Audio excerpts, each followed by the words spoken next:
10 boys who changed the world, and this chapter is about Brother Andrew.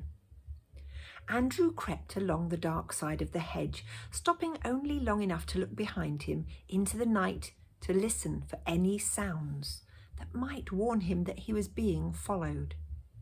All he heard was the hooting of an owl in the wood near the village, so he crept on. A shaft of light fell across the footpath where there was a break in the hedge. The boy edged toward the gap, pulling his balaclava down over his face so that anyone looking out of the window wouldn't see him. Slowly, so slowly, Andrew leant forward, glanced at the window and sighed with relief. Although the light was on, there didn't seem to be anyone in the room, at least not at the end where the window was. He darted round the hedge and out of the shaft of light. Only a few more steps and he'd know if it was there.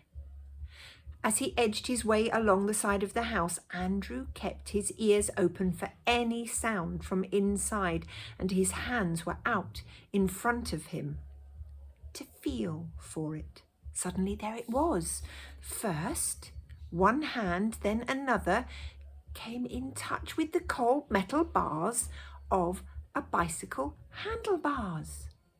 The boy knelt down. Every bit of him was tense as a cat about to spring, and felt over the bike. Was it tied to a drain pipe? Was there a chain that would stop it moving? There didn't seem to be. Taking a long piece of string from his pocket, it had been put there specially for the purpose. Andrew passed it from one side along to the back of the bike until he was absolutely sure that it was not attached to anything. Then he sat down and leant against the wall. He knew what he had to do, but he was scared half out of his mind.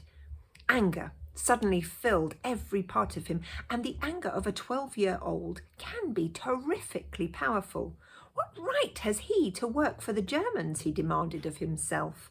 How can a Dutchman work for the enemy? He's a traitor.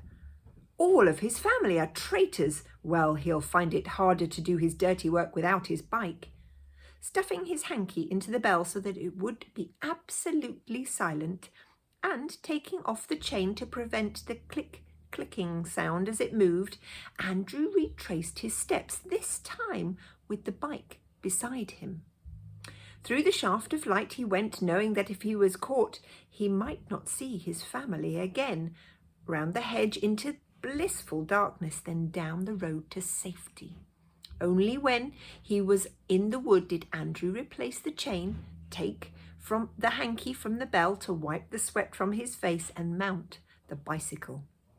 There was not a sweeter moment in his life till then, when he braked at the school, ringing the bell for all he was worth.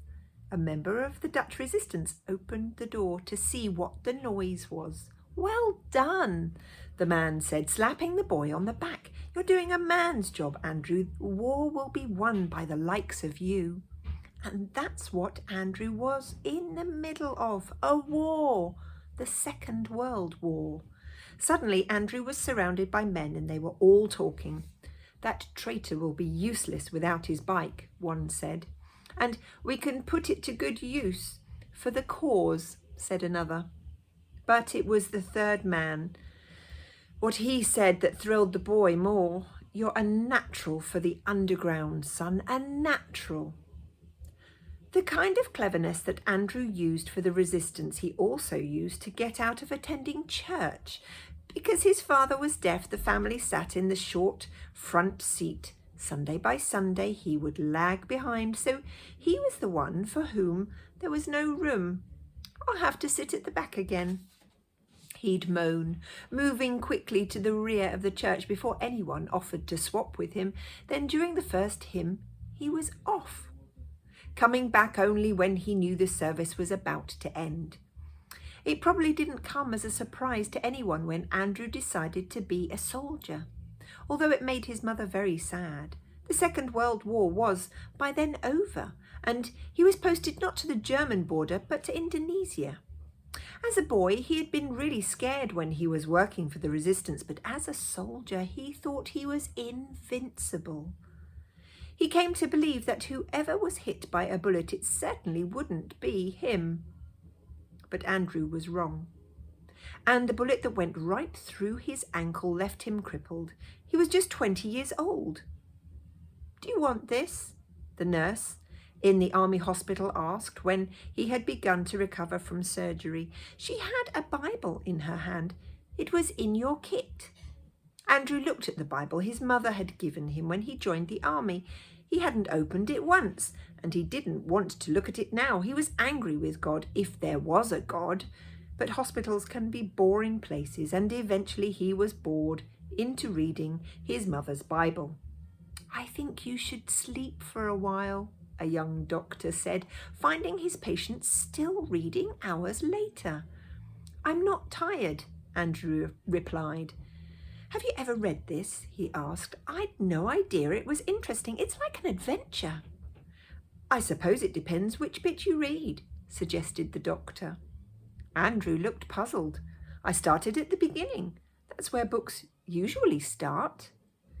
Between reading his Bible and writing to his 72 Dutch pen pals, Andrew's time in hospital passed quite quickly.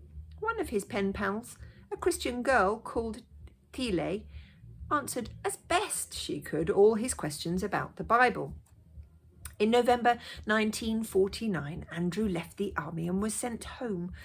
With part of his pay, he bought a bicycle. "I'd better buy one rather than steal one," he thought, remembering back to his childhood. "Is he all right?" his father asked over and over again after he returned home. "He's either stuck in the Bible or he's off cycling to church services all over the place." Andrew's sister shook her head. "I'm worried about him too. It's just not natural. Maybe the war has bent his mind." "I don't know about that," father said. "I think it's his way of coping with being crippled, but I hope he grows out of it. Nobody likes people who are too religious." Andrew didn't grow out of it. Not very long after coming back home from Indonesia, he discovered for himself that the Bible was true. The former underground boy and soldier found new life in Jesus, and as he wondered about his future, Andrew's prayer was, "Lord, show me what you want me to do with my life." God did show Andrew what he wanted him to do, and he also showed him that his childhood experience of the Dutch resistance during wartime was good training for Christian service. Brother Andrew, that's what he became known, found himself working as a smuggler for God. After the Second World War, many communist countries banned the Bible. It was as though a line, it was known as the Iron Curtain, was drawn across Europe. On the western side, people were free to come and go, to be Christian or Muslim or nothing at all. On the eastern side, behind the Iron Curtain, men and women were not free to travel, not free to have Bibles, not even free to teach their own children about the Lord. It was for these people that Brother Andrew became a smuggler, taking Bibles and other Christian books and tracts to people who could be put in prison if they were found in possession of them. "I can hardly take in all that the Lord has done in the 10 years since I became a Christian," Brother Andrew said to his companion. "Take this car, for example. Do you want to know how I got it?" His friend nodded, then listened to the story. "A couple I knew heard about the work I was doing, smuggling Bibles and tracts behind the Iron Curtain. They realised that I could take much larger quantities if I had a car, and they know I don't walk well and thought it would make my job a whole lot easier. I was in West Berlin when the phone rang. I phoned them to tell them my plans. You'd better come right back here for the keys. My old friend told me. What keys? I asked. I remember him chuckling. At the end of the phone, we've got a car. My friend said, and if you come for the keys, you can drive it all the way to Moscow if you dare. I went right back. collected the car and tucked as many boxes of Bibles in it as I could. Is that why you call it the miracle car? The young man asked. Brother Andrew laughed. That's one reason. Another is that it keeps on going. It was that same car that Brother Andrew was driving when he reached the Yugoslavian border one day. Drawing up at a checkpoint, he prayed, Lord, I have Bibles in the car. When you were on earth, you made blind eyes see. Please make seeing eyes blind now so that the guards don't see the Bibles. Anything to declare? The guard asked. My watch, money, camera, and only small things. He was telling the truth because the Bibles were small. We don't need to bother about them, the guard said, handing Brother Andrew's passport back. Thank you for making them blind to the boxes, he prayed as he drove into Yugoslavia with his precious load. For the next 7 weeks he was there, and he held 80 meetings and gave out hundreds of Bibles and tracts. Marta, a young Christian girl, was delighted to have a Bible of her own. Tell me about yourself, Brother Andrew invited. I was brought up in a Christian home, she said, and I became a Christian myself. At school, I always said grace before my lunch. Because of that, I was expelled from school by the communists. I was told I couldn't go back because I was filling the other pupils' head with nonsense. But I'm a Christian, and I can't pretend I'm not. That would be denying Jesus. Brother Andrew prayed with Marta, asking God to give her strength and courage for the future. The road was dusty as he left Marta's town. It's amazing this car doesn't seize up, Brother Andrew said to Nicola, a Yugoslav believer, as the dust blew all around. You'd think the dust would get into the engine. I'm sure God stops that happening because we pray about it each morning. Nicola smiled. I'd never heard anyone praying over a car before I met you. As they drove along, a small lorry approached them from the opposite direction. It also had foreign number plates. When the drivers saw each other, they stopped to discuss the state of the road.